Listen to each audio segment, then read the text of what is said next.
আচ্ছা আমি আরো বাড়ালাম, এইবার বলেন 50 টাকা নাকি সারপ্রাইজ বক্স? এবার তো মনে হয় কনফিউশনের কথা না, 50 টাকা নেওয়া উচিত।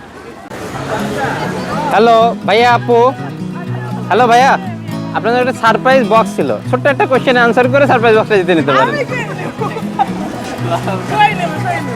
কেউ পারবে না? ব্রেন কাটাইতে হবে না, আমার মনে হয় না খুব বেশি। হ্যাঁ হ্যাঁ হ্যাঁ, শিওর, নাও প্লিজ টেক ইট। শুধু বলতে হবে যে তুমি কোনটা সিলেক্ট করলা, 20 টাকা নাকি সারপ্রাইজ বক্স, যেটা সিলেক্ট করবা সেটা তোমার।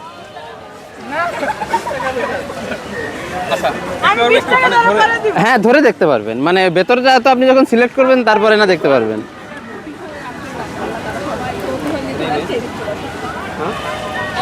কোনটা সারপ্রাইজ বক্স? আচ্ছা আমি আরো বাড়ালাম, এইবার বলেন 50 টাকা নাকি সারপ্রাইজ বক্স?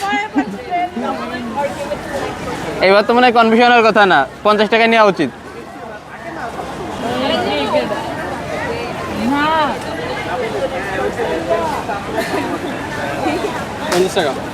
50 টাকা?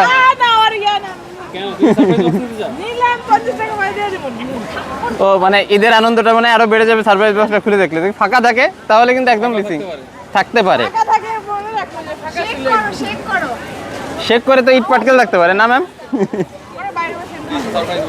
Surprise box, okay then open it. আমি আর টাকা বাড়ালাম না। হ্যাঁ দেখা যাক কি আছে।